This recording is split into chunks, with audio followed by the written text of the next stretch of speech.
हैं महालेखा परीक्षक के किस अनुच्छेद में है। इसे हटा देते हैं। तो आइए, इनका अनुच्छेद होगा 148 148 में कैग की व्यवस्था है। किसकी? कैग की। महालेखा परीक्षक, यदि आपसे पूछा जाए कि महान्यायवादी, आज के बाद आपको कभी नहीं भूलना है महान्यायवादी किस अनुच्छेद में है, तो 76 में। चलिए थोड़ा सा रीजनिंग का कार्य कर लेते हैं। 7 6 13 हो जाएगा, 8 4 12 1 13, इसका भी योग जैसे मैं किया ये भी 13 ही आया। अब आपको ये ध्यान रखना है कि दोनों में 13 लाना है। किसमें? महान्यायवादी और महालेखा परीक्षक। महालेखा परीक्षक, तो ये महालेखा परीक्षक और महान्यायवादी, ये दो आपको अनुच्छेद याद रखना है। और ये शपथ किसके सामने लेंगे, तो राष्ट्रपति के। किसके सामने? राष्ट्रपति। याद कैसे रखना है? 7 6 13 ये भी होता है, 8 4 12 1 13 ये भी होता है। बाकी अध्यादेश की बात करें 1 2 3 और राष्ट्रपति 52 में, उपराष्ट्रपति ये 63 में हो जाएंगे, राज्यपाल 153 में। 153 कैसे याद करोगे? 52 में 101 जोड़ दोगे, अब 52 में 11 जोड़ दोगे, ये आपका क्या आ जाएगा? 63 आ जाएगा। तो यहाँ से काफ़ी मैं अनुच्छेद आपको बता दिया, जिसको आप ये मतलब रटना नहीं है, थोड़ा सा समझ लेना है, कभी भूलोगे नहीं। पहला कैग किस में है? 148 में, और महान्यायवादी 76 में। दोनों का योग 13 आना चाहिए। अब 78 76 में कन्फ्यूजिंग रहता है, तो 76 अब कभी भूलना नहीं है, क्योंकि 7 6 13 तभी होगा। 8 7 15 हो जाएगा, 78 काफ़ी लोग बताते हैं, जो कि गलत है। 7 6 13, और कैग को कैसे याद करोगे? ये भी योग 13 ही होगा। बाकी 52 को याद कर लो, राष्ट्रपति को याद कर लो, उसमें 11 जोड़ो और 101 जोड़ो। कितना जोड़ो? 11 जोड़ोगे तो उपराष्ट्रपति, 101 जोड़ोगे तो आपके राज्यपाल आ जाएंगे, जो कि राज्यों के दूत में कार्य करते हैं। किसके? राष्ट्रपति के। और नदियां हैं किसकी? सिंधु की 5 सहायक नदियां हैं, और यही पंजाब में भी है। इसीलिए पूछा जाए कि भारत की सबसे ऊंचाई पर स्थित कौन सी झील है, बता दो। ठीक, अभी बताए थे कि चोलामू झील। कौन सा? चोलामू झील। ऊंचाई कितना है? 5330 मीटर। तो दो होता है, एक जल में होता है, एक वसा में। ये बहुत बार आपको बताया गया है कि एक बॉक्स में या एक डिब्बे में वसा ले लीजिए, और एक में क्या? जल। एक में जल ले लिए। एक मैं कीड़ा को उठाया, जैसे KEDA, कीड़ा को जब मैं उठाया तो जल में डाला, वो नहीं मरा, वो जल में नहीं घुला। जैसे ही उसको वसा में डाला तो कीड़ा क्या हुआ? ये जल में वसा में घुलनशील हो गया।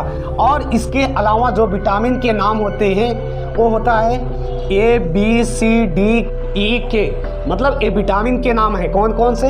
ABCDE और क्या? के।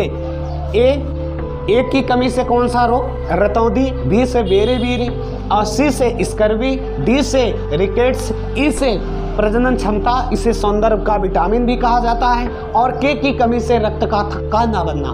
पुनः से सुनना दोस्तों, क्या? ए की कमी से रतौंधी, बी से बेरीबेरी, सी से स्कर्वी, डी से रिकेट्स, और ई से प्रजनन क्षमता, और के से रक्त का थक्का ना बनना। तो जो जल में घुलनशील विटामिन है वो कौन सा है?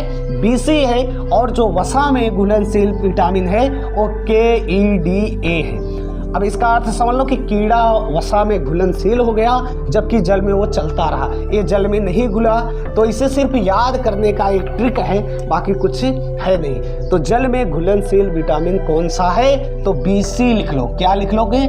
BC, B और C। यदि आपसे पूछे जाए कि वसा में घुलनशील, तो KEDA, ये 4 विटामिन वसा में घुलनशील विटामिन है। कहते नहीं, बड़ी जीत बड़ा शोर होगा, आपका वक्त सिर्फ होगा, हमारा दौर होगा। तो आइए देखते हैं अगला क्वेश्चन, जो बहुत ही इंपॉर्टेंट है परीक्षा की दृष्टि से। श्वसन में बाहर निकली ऑक्सीजन की मात्रा कितना होता है?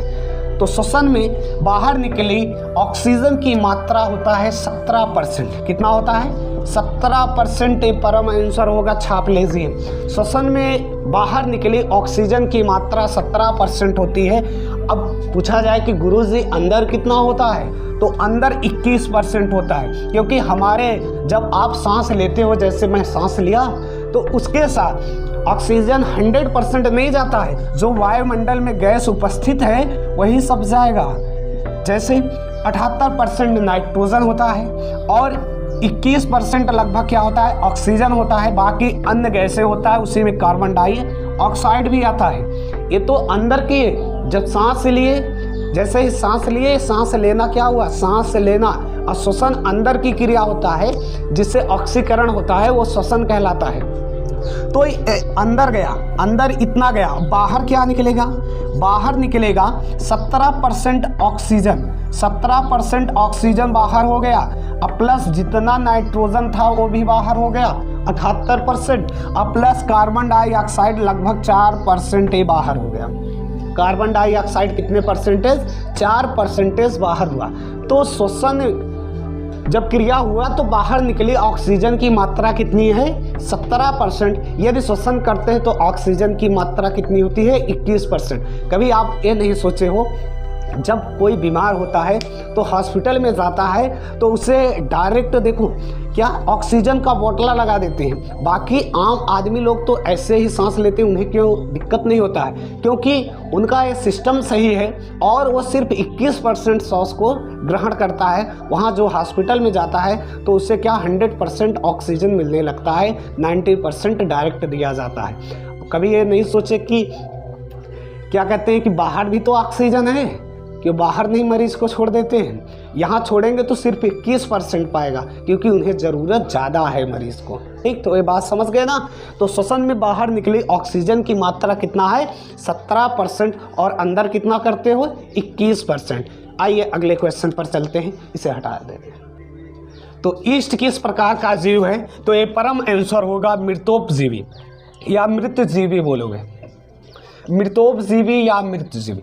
अब पूछा जाए मृतोपजीवी किस पोषण के आधार पर, मतलब कैसा है ये, तो पोषण जो होता है 2 प्रकार का होता है। पोषण कितने प्रकार का, अब पोषण किससे कहोगे, मनुष्य या कोई भी जीव को जीने के लिए जो पोषक तत्व की ज़रूरत होता है और उनके द्वारा जो अंतर्ग्रहण किया जाता है वही क्या कहलाता है, पोषण, न्यूट्रिशन कहलाता है। या 2 तरह का होता है, एक स्वपोषी पोषण और एक विषम पोषी पोषण। कैसा, विषम पोषी पोषण। तो ये 2 तरह का होता है, स्वपोषी पोषण जो अपना भोजन स्वयं बनाता है, विषम पोषी पोषण जो अपना भोजन स्वयं ना बनाकर दूसरे बनाए गए भोजन पर डिपेंडेंट रहता है। या 3 तरह का होता है, कितने तरह का, 3 तरह का।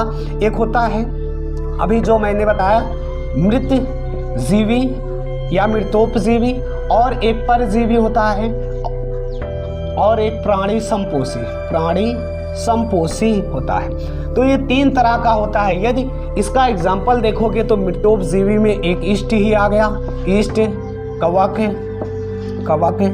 और परजीवी में आपका जू आ जाता है, अमरवेल आ जाता है, अमरवेल जो समझते हो ना, जुआ। और एक जो भूरा भूरा होता है, गाय या भैंस में कभी कभी देखो वो लग जाता है, कुत्ते में भी लग जाता है, वो सब मतलब दूसरे का उसे मरने नहीं देते, फिर भी उसका खून या जो भी तत्व रहता है उससे ग्रहण कर लेते हैं। ठीक, और प्राणी सम में क्या आते हैं, मनुष्य आते हैं, मेढक आते हैं, ये सब आते हैं प्राणी सम में। तो मृतोपजीवी के अंतर्गत क्या आता है, ईस्ट हमारा आता है। ये चौथे का परम आंसर होगा मृतोपजीवी होगा।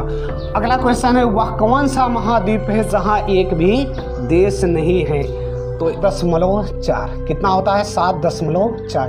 ये रक्त का पीएच मान है, यही पीएच मान आंसू का भी है। कहते नहीं रक्त गिरा, आंसू गिरा तो रक्त गिरा, आंसू का भी क्या होता है, 7.4।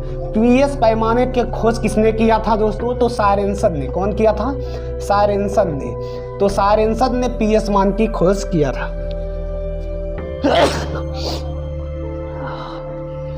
चलिए, जुकाम। यहाँ पर 7 एक क्या होता है, उदासीन होता है, जिसका भी पीएच मान होता है, और जल का ये पीएच मान होता है। जल का पीएच मान कितना होता है, 7। जैसे जैसे इधर बढ़ोगे 8 होगा, 9, 10, 11, 12, 13 और यहाँ पर 14। इसी प्रकार ये घटेगा 6, 5, 4, 3, 2, 1 और ये क्या, 0। जैसे जैसे इधर बढ़ोगे अम्लता बढ़ती जाएगी।